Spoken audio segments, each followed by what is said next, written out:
Mnogi se pitaju kod onih transformacija prije poslije zašto netko izgubi 15 kila u 12 tjedana, a netko samo 4 kile u 12 tjedana. Sad ovako, razloga je više.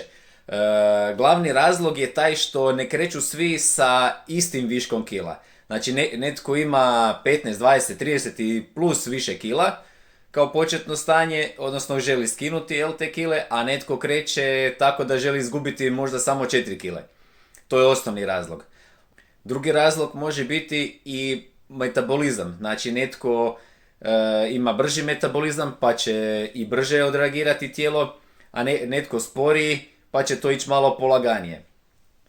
Isto tako i priprema. Znači nekome treba 2 tjedna da skupi hrabrost da krene, pa dok nabavi namirnice, pa sve to krene primjenjivati, pa dok se riješi onih navika loše prehrane koje su ga izdebljale. I to sve može proći mjesec, dva, dok uopće osoba ne krene zapravo topiti kile.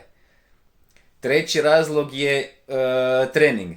Znači oni koji kreću kao početnici i trebaju polakše krenuti, treba se jednostavno tijelo priviknuti na trenažni proces, da ne bi, na trening, da ne bi došlo do ozljede, treba postepeno krenuti zato što mišići, tetive, ligamenti i cijelo tijelo nije pripremljeno. I isto to može naravno malo usporiti taj gubitak kila. I uglavnom onaj tko odmah krene primjenjivati i prehranu i treninge i u tome je full, znači odradi sve treninge bez izgovora, pridržava se prehrane bez izgovora, taj i ima rezultate. Naravno to još onda ovisi, kao što smo rekli na početku, i o višku kila koji treba skinuti i o metabolizmu. Ali uglavnom onda nema problema i čovjek skine kile zaista do kraja koliko god da ih ima.